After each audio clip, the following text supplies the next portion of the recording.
Baby, this is crazy. So, welcome back to the FanDuel Live. We're doing another live film breakdown here. But as I'm like getting set up to start this, Geno Smith gets traded to the Raiders. So, just absolute bombshell. Just crazy. I'm still trying to process that even happened. Because you got what? DK requesting a trade. And so that probably should have insinuated like that this team wasn't heading in the right direction already. Like DK knew something and he was like, I want to be out. And I can't blame him, man. And now that Geno's gone, yeah. And I could very well see DK going to the Raiders also. I'm still trying to figure out what they gave up.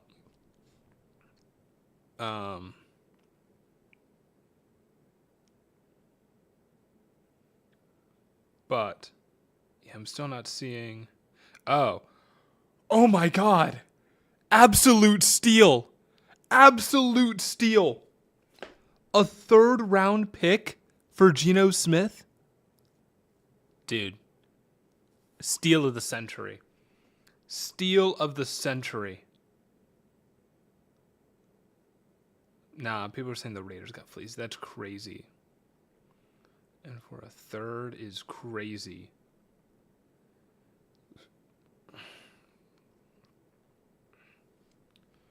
Anyway, I don't even know if I want to do this film breakdown anymore. I just want to talk about Geno.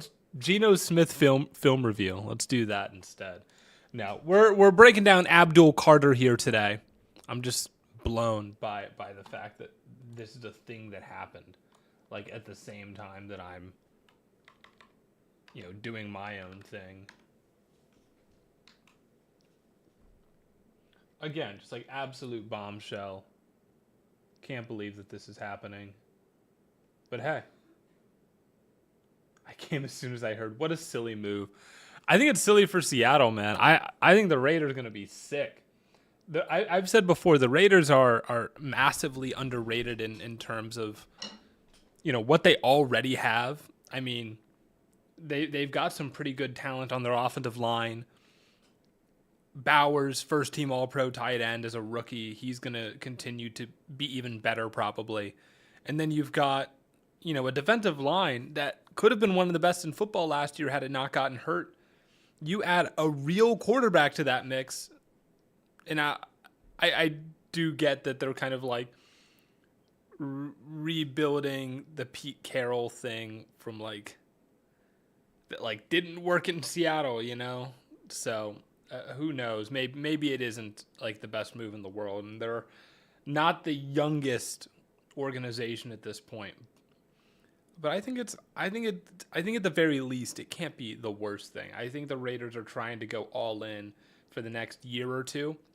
And that was the thing when they hired Pete Carroll. I'm like, this doesn't make any sense that they're going to go into some rebuild with this ancient head coach. He's the oldest head coach in football. They're going to start a rebuild from scratch. He's not going to want to do that. So it makes sense that they're bringing in Geno. It makes sense that they're going to commit to going all in this year.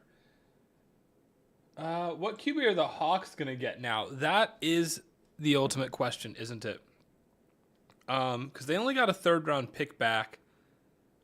I mean, if we're looking at just who are the quarterbacks on their roster right now, again, we're supposed to be doing a film review. But if we're just looking at that's my first thought. It's just who are the quarterbacks that they currently have on roster? Howell and Jaren Hall. Dude. I mean, maybe if you really believe in Howell, I'd go out and get Matt Corral.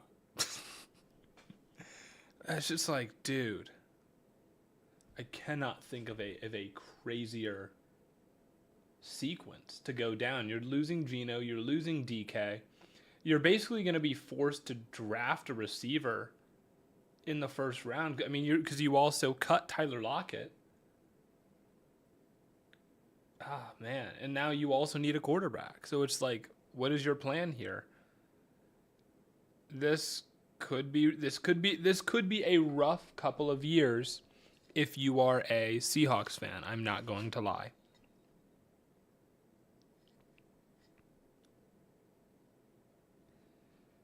Will the Raiders take a QB in the draft? I don't think that. Look, man, Genty.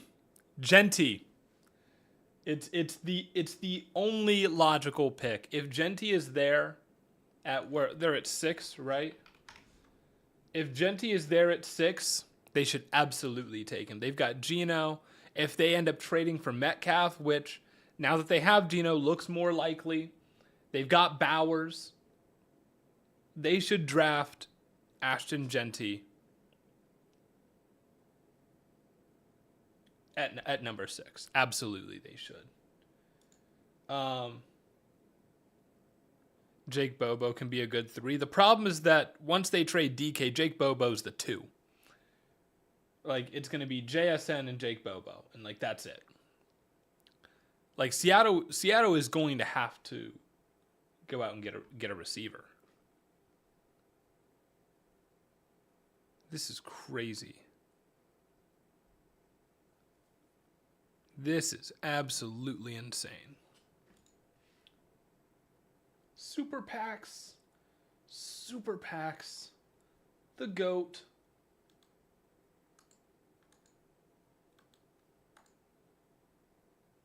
I mean, this is just crazy, man. I'm just totally blown away by this. But let's get into this film review. I'm just so blown away by this. I haven't even gotten the chance to get into this.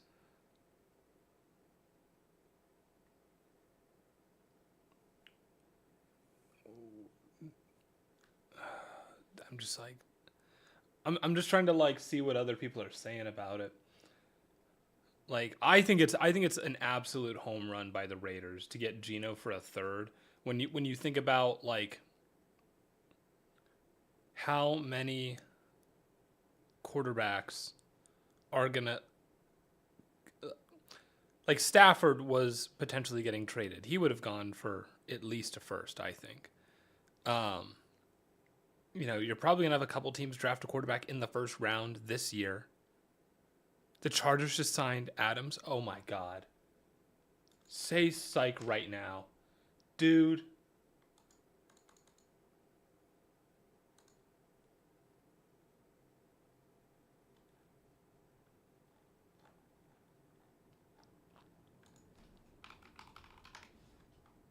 Say psych right now.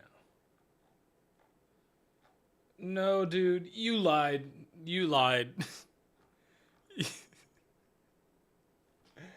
No, they released Gus Edwards. They did not sign Adams. I'm that would be the craziest sequence to go down. Adam Shifter. Anyway. Finding a solid 2 is not impossible. That's true. But with no quarterback, it's tough. But we're watching Carter here. I kind of already have my preconceived notions with him. I've watched this game already. He's my edge 1 pretty easily.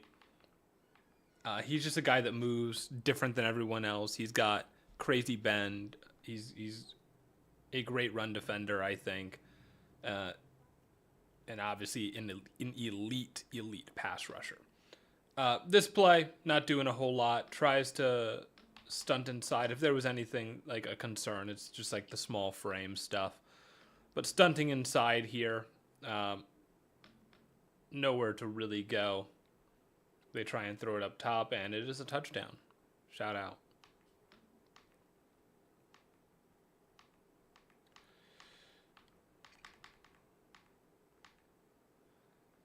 He's lined back up. Super wide out here. Pretty good punch. Good job getting leverage here, ripping underneath. And this is what he's really good at, just kind of ripping through contact, or almost dodging contact in some capacity to make tackles.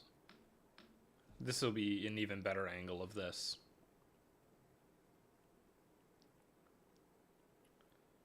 Right, he'll set up with really strong punch here initially. Right, just kind of get extension. And then just kind of rip through to be in position there against the run. And there's the get off right there. That's crazy. Out of a cannon. Play goes away from him, so doesn't matter, but very, very clearly explosive. A good athlete. He's not Garrett, but if the Browns end up trading Garrett, this is the replacement that I want. I'm actually not watching this on a site, but I downloaded this.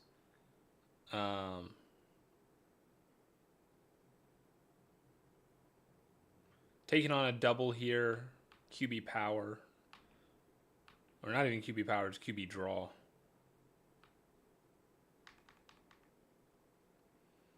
Almost like QB zone split. Almost.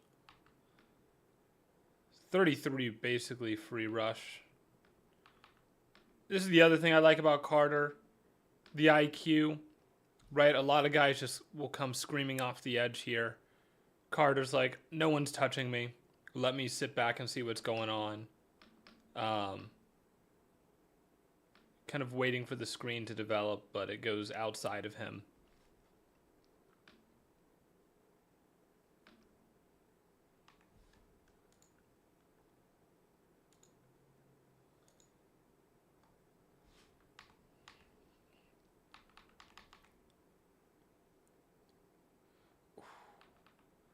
.33 there too, getting good pressure. But I have to tackle Carter to make this play here. Because he was going to, like, he's trying to set up outside. They're trying to send Chip help with the running back. He kind of slides under, and the tackle just says, I'm going to fall on you. So that probably should be a hold, if we're being honest. I don't know if it got called, but like, I think by all intensive purposes, this is a hold, right? Like, maybe he does trip, but like for the tackle to just kind of like arm bar and then fall down, that should be a hold. So now they've got him lined up here. Almost as like a, like not a nose, but he's kind of like, he's kind of almost have him lined up as like an off-ball backer blitzing, which that's the other thing is Carter was a linebacker before he was an edge rusher. And you see that in his game a lot. There's a lot of versatility in his movement. He's going up against a center and a guard here. Isn't really able to get through.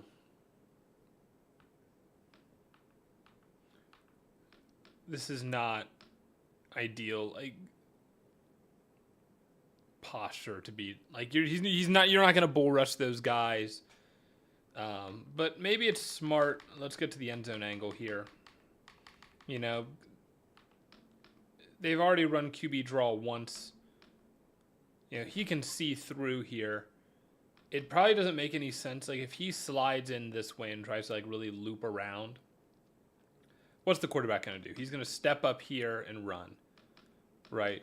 So he's just going to hang, and then wherever, if he does decide to run, then maybe he can, you know, peel off and make that play. That would be the one thing that I would think, because it does feel like he's not really, like his initial is like, oh, let me try and fight through. Okay, I'm not going to. Let me just be patient, right? Because you can see the kind of like, oh, let me get my hands out, extend, and then I can kind of two-gap this a little bit.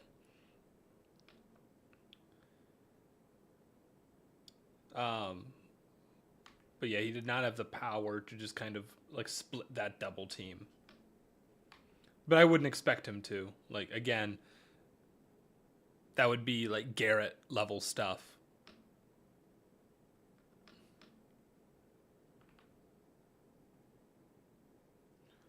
Again, good long arm here, setting the edge.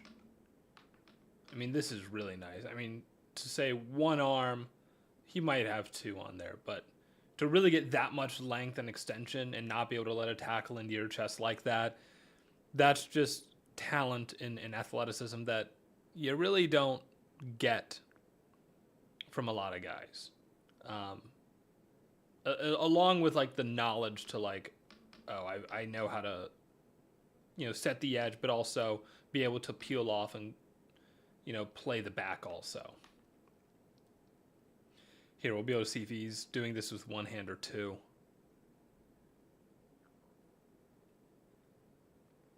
Yeah, it's just one. He's just one arm long. And this tackle's reaching for his life. Now, maybe this tackle just has short arms. That's very possible.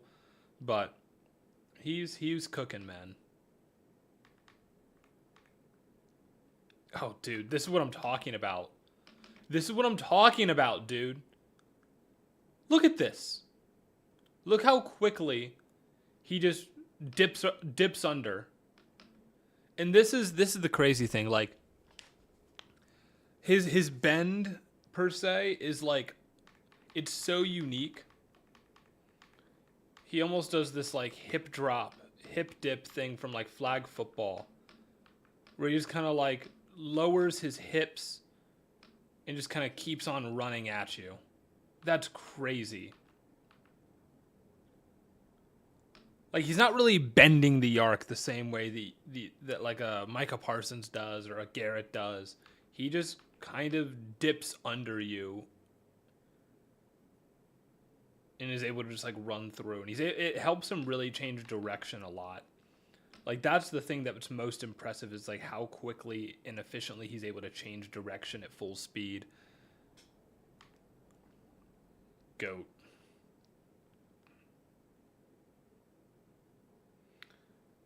Again, another moment where he's like, oh, okay, I'm not going to bull rush this guy. Let me peel off. And then the rest of the defense comes through and gets the sack. But also, I mean, to some extent, here's the thing, dude. They're putting everyone else on one-on-ones. They've got a stunt going here. And they're double teaming Carter to the point where, like, they're sending a stunt this way. 61 is so caught up with, like, Carter, who is not trying. And he lets 15 slip right by him and get the sack. To some extent, gravity plays a role here.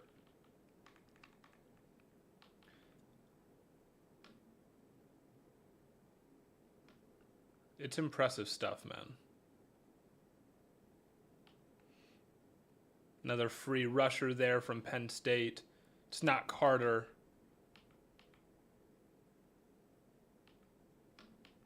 I do wonder, like, what this tackle sees. It's almost like Madden, when your, like, tackle just, like, doesn't pick up a block at all. Like, why is 58 sliding with the stunt here, right? 33 stunting towards the A gap. 7's completely free. 58's nowhere to be found. Just absolutely embarrassing. Oh. Not sure what that was. Anywho.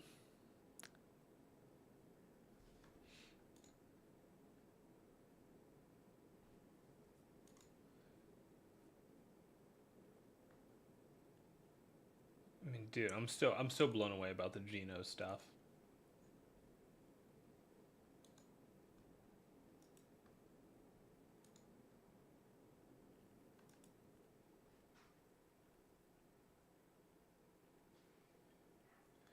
Anyway, let's keep chugging along here. Another example, just like it's not quite a bend as much as it is like a hip dip rip through. Right? Like, you can see, like, he drops his hips, and instead of like bending the arc and turning his back, it's just like he just rips under you. And it's pure leverage and speed to get through here.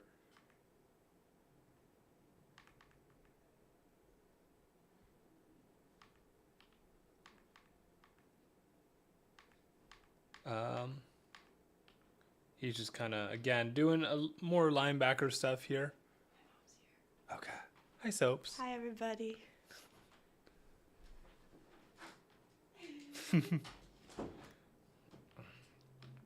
Anywho, you can see again the more like linebacker stuff. They'll ask him to kind of fall off here, which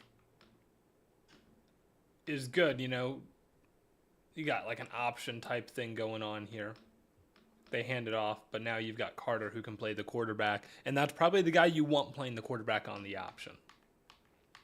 But you've seen him in this game line up pretty much everywhere along the defensive line and do pretty much everything. Like he's lined up all the way out here on both sides. He's lined up in every single gap. Sometimes he drops, sometimes he rushes. And you've seen him have success doing all of this. This time he stays home.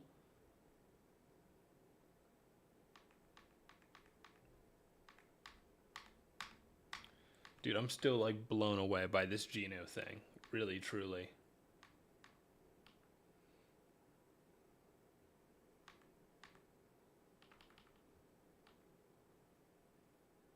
Dude, this is crazy.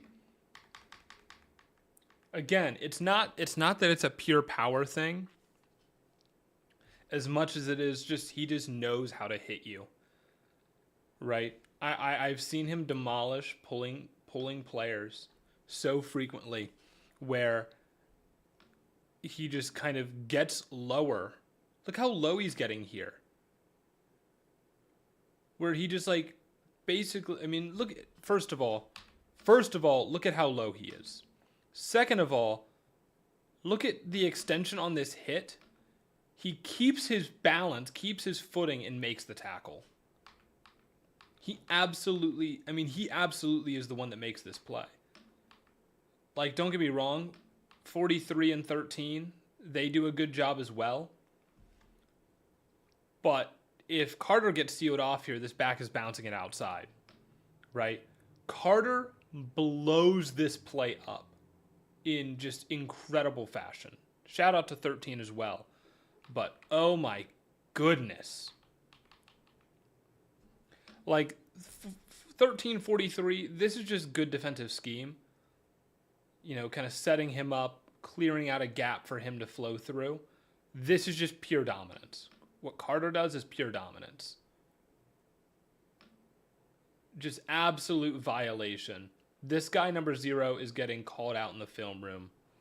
Just vicious. Vicious and evil and gross and disgusting. Shows like he's blitzing, stays, spying the quarterback. Does he tip this? No, not quite. It looks like someone does, though. But this is a really good job, right? 70 comes up, and he's like, yeah, I'm just going to get around you and get to the quarterback now. It's a good job there by Carter. They ask him to spy. They ask him to play coverage. They ask him to blitz. They ask him to rush off the edge. He's like a total chess piece, you know? He is kind of used a little bit like Garrett in that way.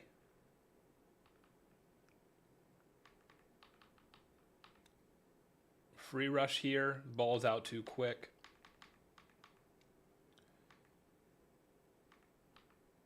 This is according to PFF, this is their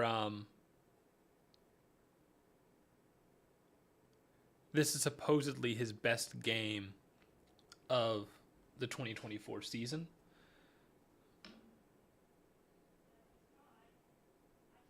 And I can see why, because I mean, he's just been pretty flawless.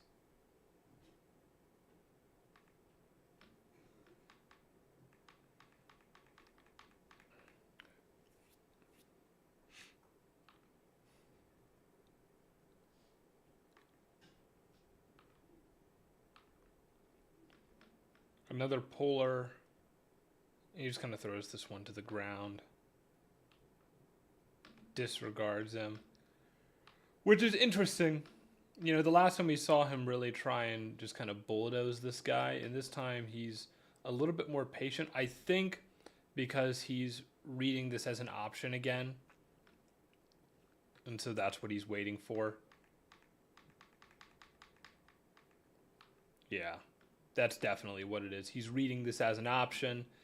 And once he knows that the back has the ball, he starts to crash more inside. But he's not going to just blow that up on when his responsibility is option read.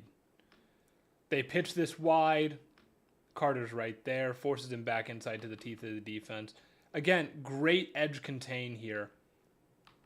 Right? Great job against these pullers. Doesn't get washed down. Right? Like sets the edge without getting washed down. That's really great work. Number 3 does a great job of crashing on this also.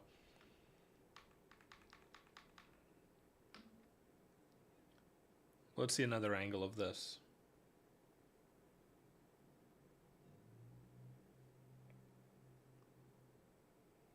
Oh, dude. I mean, the reaction time, again, as soon as he feels the need to engage in someone, it's always get low and then get in their chest.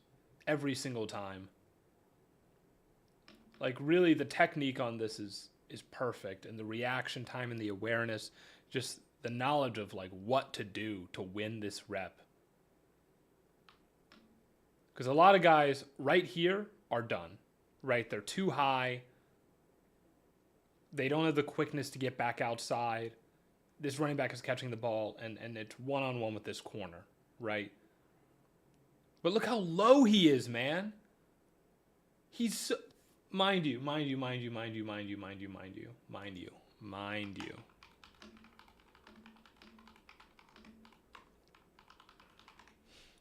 you, Abdul Carter, 6'3", 250. I mean, it's like to get. I mean, this is about as low as you could possibly get. This is like pure squat form.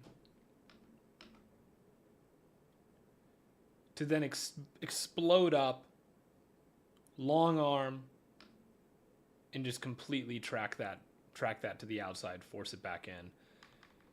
He's just so good. Great interception. But who forces it?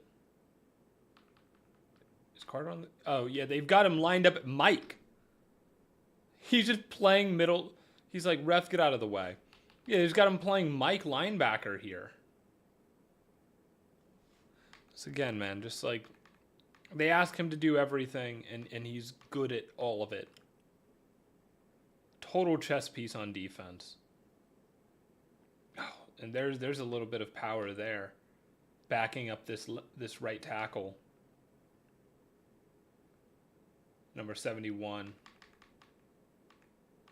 And really, again, it's not pure strength as much as it is he's just got better form, better technique, better pad level than everyone else. This is crazy. He's just lower than you. And like, at 250 pounds, it's just pad level. That's all it is. And he's just got the best pad level in college football, and he'll probably have some of the best pad level in the NFL. Like, there's a lot of really good edge rushers that don't have pad level this good, but they've got like the strength and the bend to kind of get away with it. In some instances, but like Carter's got fantastic pad level. His pad level is what makes him a great run defender, and his quickness is, I think, what makes him a great pass rusher. Here's, again, the bend on display there, gets the sack.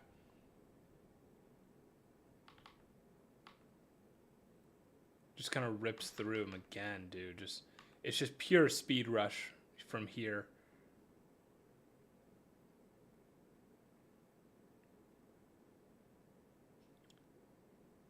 Very quick, very tough to deal with.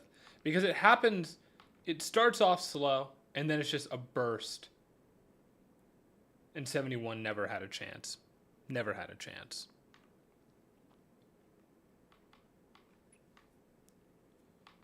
Where are we? We're only in the second quarter, but we're 70% through the film? That doesn't make any sense. Did he not play this whole game? How many snaps did he play in this game? Oh, I guess, yeah, he didn't play. I don't know why I'm, like, remembering him, like, playing more of this game. Anyway. Where is he? They got him lined up at edge, drops back into coverage again.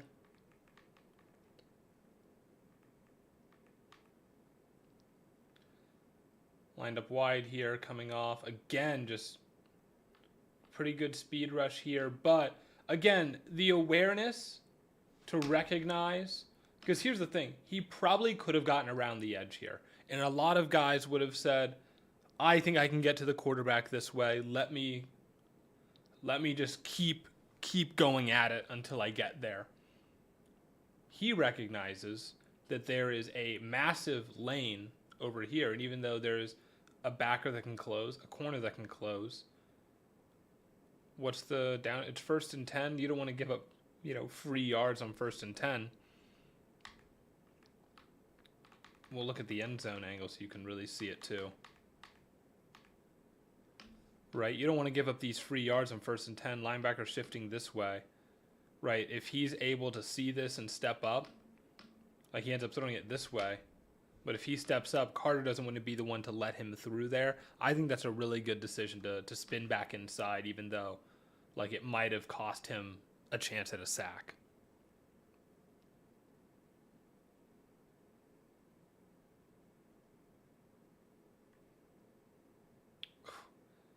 Horrible throw by this quarterback. What did he see? I mean, I kind of get what he was looking at, but, like, no. No. Like, it's zone coverage. It's like painfully obviously zone coverage here. It's like the most obvious zone coverage anyone's ever seen. And he throws it right into the zone. Like, I was like, I do not know what he was thinking. What was Carter doing here, though? It's another rush. Rushes inside. And again, he's able to set this up.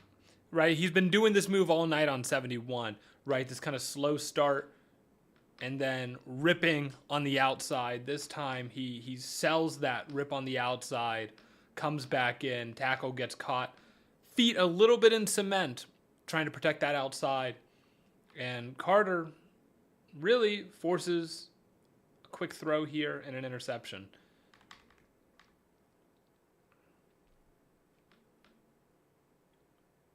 Oh, 13 messed this up.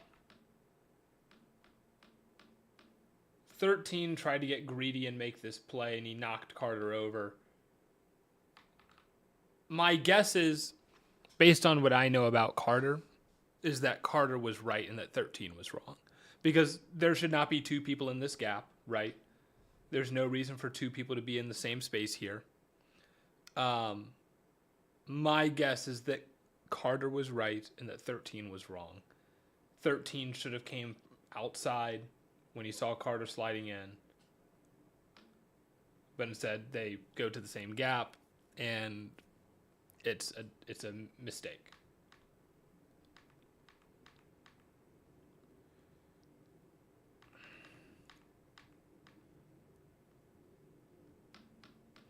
Carter could have been wrong, but it would be my assumption that Carter was right.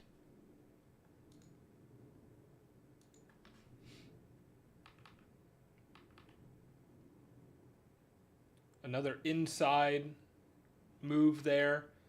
And again, like, wins it.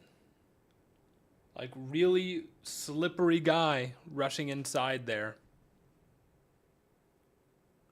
Blaiden, please make me understand why the Falcons don't want to trade Kirk.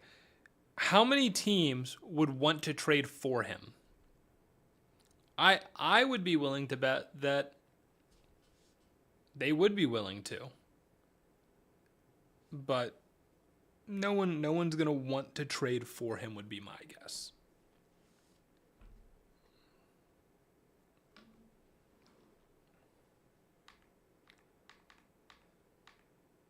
But look at, again, just like really slippery, strong inside rush there.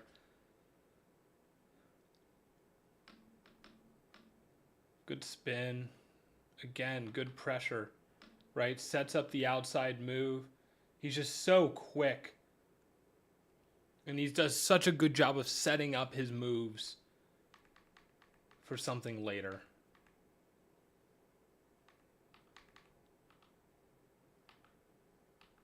Takes a wide outside rush here. And it's just a handoff inside. Oh, and all those guys missed the tackle. Good rush by Carter. I mean, there's guessing not his responsibility there. They have him dropping here. It's another run. This time it's bottled up. 41, great play. Another fantastic inside rush and a punishing sack. Jesus, I mean, this is just phenomenal. He's just so much faster. I'm willing to bet like these tackles are not up to the level that you'll see at the NFL level. But this is what you would expect him to do, right? You would expect him to absolutely have these guys in a blender. They can't even get their hands on him, man. He's just too slippery, too quick. And honestly, I think he's too strong for them. I don't think they can really hang with him at all. No way. Oh my goodness. Yet now he's just on a tear. Just rips through. That arm rip through is so strong. It's so impressive. Forces a quick throw. It's complete, but nothing after because it wasn't a very accurate ball. We're in the third quarter, late in the third. Okay. So he must not have played the fourth. Mostly because it's 31-7. Okay, so that makes sense. Another beautiful speed rush. And it looks like it'll be 33 who gets the sack there. But Carter with another good rush on the outside here.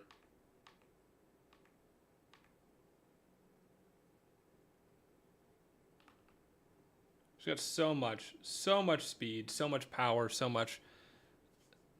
great technique across the board on really everything he does. And I think that's the end of the film. Yes, it is. Oh, is there one more play?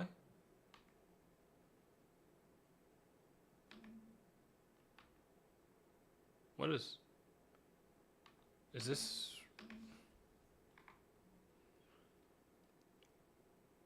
I guess I also downloaded the Ohio State tape.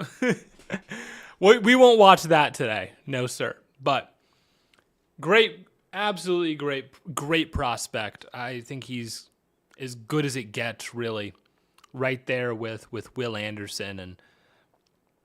And I think he's got great company as far as like one of the premier edge rushing prospects I've watched.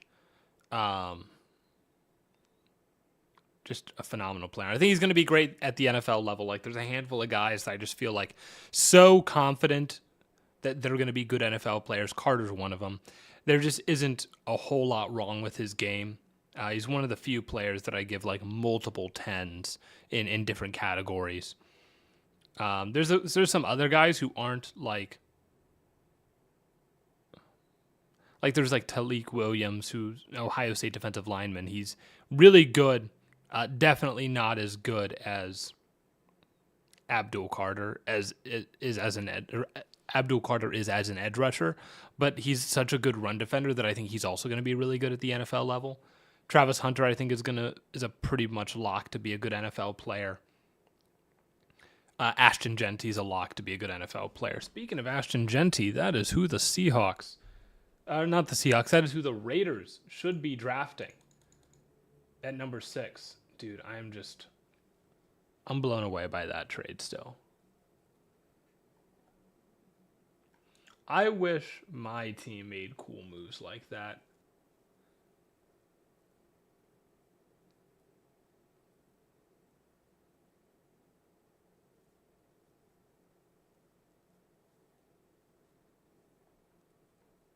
dude. I'm just like...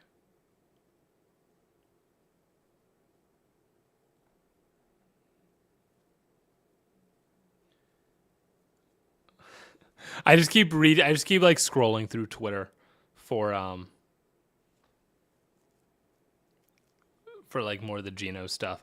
JPJ and Genty got me drooling. That's the thing, man. Like, their offensive line is good. We're gonna look at the Raiders depth chart. Raiders. Their quarterback is Geno Smith. I think if they take Genty, like, their backup would be Zamir White or, you know, McCormick or Abdullah, like, whatever you want to do. Madison. They've probably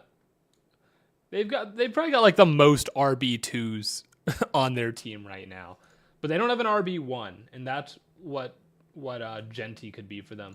They've got Jacoby Myers, Terrace Marshall Jr., Trey Tucker. It's like multiple. It's like they've got a really good wide receiver 2, I think, and they've got like a few like wide receiver 3, wide receiver 4 guys that are like solid for that level, I think. DJ Turner, whatever. And then they've got first team All-Pro Brock Bowers with Michael Mayer backing him up. Harrison Bryant's the third tight end there. Their offensive line's Colton Miller, JPJ, Jackson Powers Johnson, Andre James, Alex Kappa, and then Thayer Munford Jr. Like,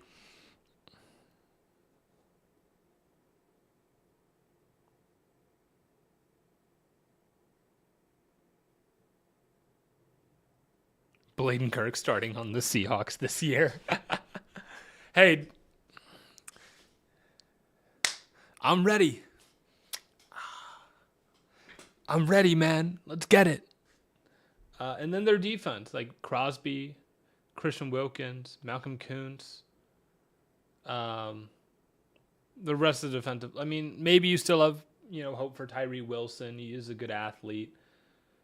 Like, if he can develop, I mean, the defensive line would be absolutely insane. But it's like already like a really good defensive line.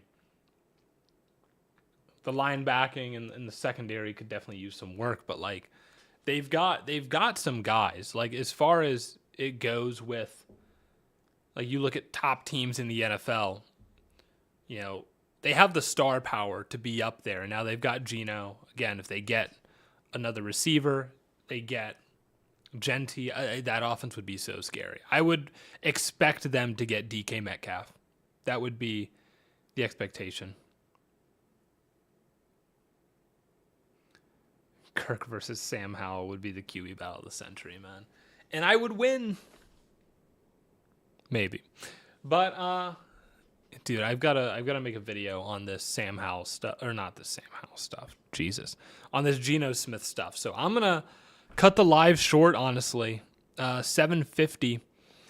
And yeah, I appreciate y'all tuning in. I'm going to go grab dinner, and then I'll make a video on the Geno stuff and on what I think the rest of the Raiders offseason looks like. I mean, again, they've got the 6th overall pick. I also want to look at the draft power rankings.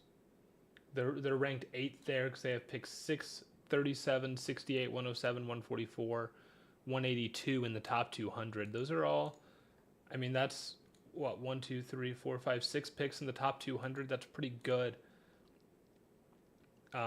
And they've got, you know, 2 picks in the top 40. They should come out of here with some pretty good players. Like, they really should come out of this offseason looking like a team that can contend in the AFC West. It's going to be tough because it's a tough division. I mean, obviously the Chiefs and then the Chargers look really nice right now too. Now, they've still got some work to do of their own, but it'll be a competitive division. I think so. The Broncos were great last year. Like, it will be a competitive division. I'm very excited. But thank you all so much for tuning into this live stream. I'm going to make a video on all of this stuff, and